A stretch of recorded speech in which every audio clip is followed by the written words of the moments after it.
We're going to begin Unit 1 discussing pathogens and disease transmission. We're going to be talking in the entire unit about bacteria, viruses, larger types of parasites, and we're going to find ourselves going back to bacteria a lot. We're going to spend a lot of time talking about those guys. And one thing that I want to make a point of is when you hear the word bacteria, it sometimes has a negative connotation. Sometimes we think, oh, well, it's bad if we hear the word bacteria. In reality, not all bacteria are bad. We have over 100 trillion bacteria living in or on our body. So obviously, these guys aren't all bad. There are different types of relationships, different ways that we can classify relationships between organisms that live together. We can have mutualistic relationships with them, which means that we both help each other.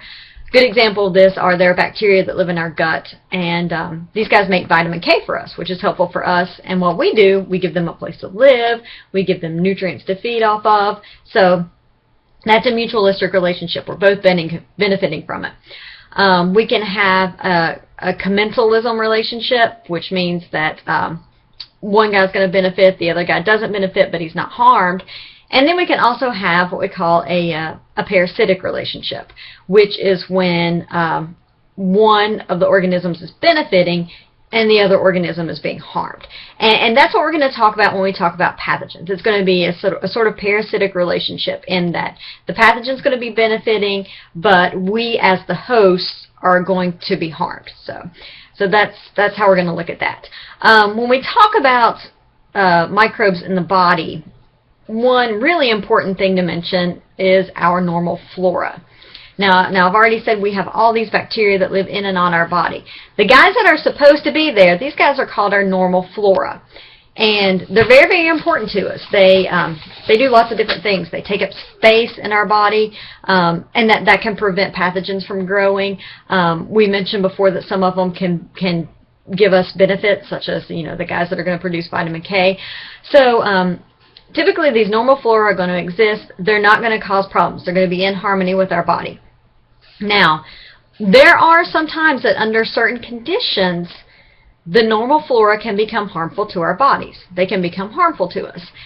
And these guys, these normal flora that can cause harm when the right opportunity is given to them, we call these guys opportunistic pathogens, which basically means that under the right circumstances and given the right opportunity, they can become pathogens. A couple of ways, or a few ways, that opportunistic pathogens can occur, or that these normal flora can become opportunistic and become pathogenic. One of them, the big one, is when there are changes in your normal flora. A good example of this is antibiotic usage. As probably most of you all know, when you take antibiotics, it's not just the pathogen that's killed. Some of your normal flora can be killed off. And what that can do is that can give an opportunity for your opportunistic pathogens to grow and to take over. Basically, they kind of get unchecked. So they're able to grow in higher amounts and grow and can cause disease. A lot of times you think of yeast infections that can occur with antibiotic use. That's an example of the opportunistic pathogens that can occur when there are changes in your normal growth, or in the growth of your normal flora. Another example is when your immune system is suppressed. That can be a result of disease, of malnutrition, of age. You're very old, you're very young. You're going to see a pattern of that in this course. When we talk about pathogens, very old, very young. These guys are groups that are going to be very susceptible to things. And a last example of when your opportunists can become when your normal flora opportunists can become pathogenic is when they are introduced into a different site of the body. So when they get introduced into a part of the body where they don't normally exist and live. And this is an example, a good example of this is with E. coli. E. coli can live in our lower guts and in the lower part of our GI tract, but when it gets elsewhere in our body, it's going to cause problems. So you eat E. coli, that's when you're going to get sick. It's going to become opportunistic and turn pathogenic when that happens. So that's kind of a brief overview of your normal flora and why they're important, and I'm going to look at your notes so I don't completely and totally get off track and keep going on and on. When we talk about pathogens causing disease, there are certain things that have to occur, certain steps that have to occur. They have to be able to grow in the body. They have to be able to colonize and grow in the body. and they have to get into the body. And the way that they get into the body is by a portal of entry. Portal of entry, those can be things like your skin, it can be your mucous membranes, which are going to line your mouth, your respiratory tract, your GI tract. They can enter through the placenta. That's going to be important for some of your pathogens that we're going to talk about later, like listeria, that can cross the placenta and cause problems with baby. And also they can go through a parenteral route, which means they circumvent the other guys. They can get in through things like cuts, scrapes, surgical entry places. So those are ways that these guys can get into the body. Once they get into the body, they have to be able to attach to host cells. So they can get in your body, but once they get in your body, they have to attach to cells to grow. And so the pathogen is going to have some type of attachment protein. It can have these on its flagella or pili. These are things we're going to talk about in the next unit. So they have to be able to attach in order to grow. And that's also why specific microorganisms cause diseases in specific parts of the body. Certain guys can't attach just anywhere in the body. So they're going to go where they can attach and start to grow. So they've got to get in, they have to attach, and they have to grow. And once they get in the body, they can wreak havoc, they can cause disease, and their ability to do this depends on their virulence factors they have. And virulence factors are just characteristics of the microorganisms that allow them to be more pathogenic. Things that are going to allow them to destroy the host cells. Things that are going to allow them to hide out from our immune system. So we're going to talk about, again, in the next section, we're going to talk a little bit more about examples of these virulence factors. So things like toxin production. They're things that make the pathogen worse. So they increase the pathogenicity of the pathogen. So those are your virulence factors.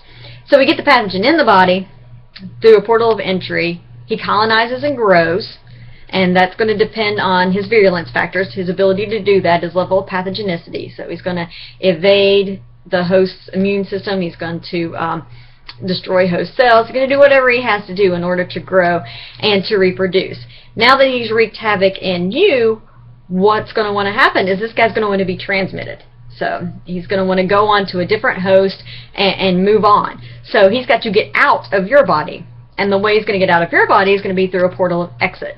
So there's a kind of opposite your portal of entry. So the portal of entry is how it gets in, portal of exit is how it gets out. So you're going to think of things like you're sneezing, if it's a GI bug, things like diarrhea, blood, any type of body secretion. It's going to be how these guys are going to get out of their portal of exits. And so these guys are going to want to be transmitted to the next host. And they can be transmitted person to person. So you can have direct transmission of person to person. You can have droplet transmission, and we kind of mentioned that just a second ago. So they can be transmitted by droplets. And they can be transmitted indirectly. They can be transmitted on things like dirty silverware, drinking after someone, in dirty cups, things like that. And they can also be transmitted through your food. And we're going to talk about that a lot in this course, how food can be contaminated. And a big way that they can be transmitted is through water. So water can be contaminated, and that can just wreak havoc on down the line. One of the main means of transmission of pathogens when we're talking about food, of foodborne pathogens, is the fecal-oral route. And it's pretty much exactly how it sounds. What happens is a pathogen can be passed out of a person who's been contaminated, out the GI tract, out with the feces, and then it's going to be transmitted to the second person or to the next person through an oral route, so through drinking. This happens a lot with water, contaminated water. Water can get contaminated because of poor sanitation in general, so you can have that a lot in your poorer countries where the water's not treated, where their water's not sanitary. And people will be drinking the same water that other people are bathing in, or they're having their bathrooms run off in, they're even using the bathroom in the water, and other people can drink that. It can also happen with farms, with cattle. You hear a lot about the terms of runoff.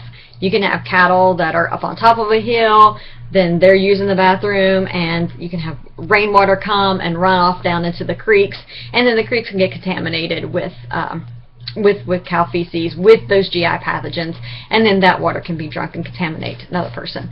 A couple other ways that the fecal-oral route can happen with foodborne pathogens. Produce can be washed in water that's contaminated. So if the produce isn't washed by the consumer, it's pre-washed, but it's pre-washed in water that's contaminated, then if the consumer doesn't wash it again, then that can cause a problem. Hand washing is a really big way to prevent fecal-oral transmission. So if we think of, I think a good example, easy example, is to think of food preparation. So if the person who is preparing your food goes to the bathroom, they don't properly wash their hands, they're handling your food, then you eat said food, that's your fecal-oral transmission right there. So not something we like to think about, but that's how it can happen. We also hear about mass fecal-oral transmission from cattle that are slaughtered. Typically what happens there is during the slaughter process, the gut of the cattle is actually nicked, and it releases those fecal pathogens, those pathogens that live in their guts, and then that contaminates the whole lot of meat. So a lot of times that happens in ground beef when you have a lot of different, you have the meat of a lot of different animals that are mixed together, and basically the whole entire batch is contaminated. So that's another way that fecal-oral contamination can occur. You're going to hear that term way more than you want to hear in this course, but that's just one big way that we have foodborne contaminations that occur. So as an overview, quick overview, your normal flora, these guys are good, but the opportunistic pathogens are the normal flora that can take advantage of certain situations and become pathogens. And in order for an organism to become a pathogen, they have to get into the body through a portal of entry. They have to be able to colonize and grow. They have to have some virulence factors that are going to keep them there and allow them to grow, and those virulence factors increase the pathogenicity. They're going to have to exit the body through a portal of exit, and that's going to allow them to get transmitted to another person. And we hit on the fecal-oral transmission, which is a really big means of the pathogen transmission when we're talking about foodborne pathogens, which is what we're going to focus on in this course. Thanks so much.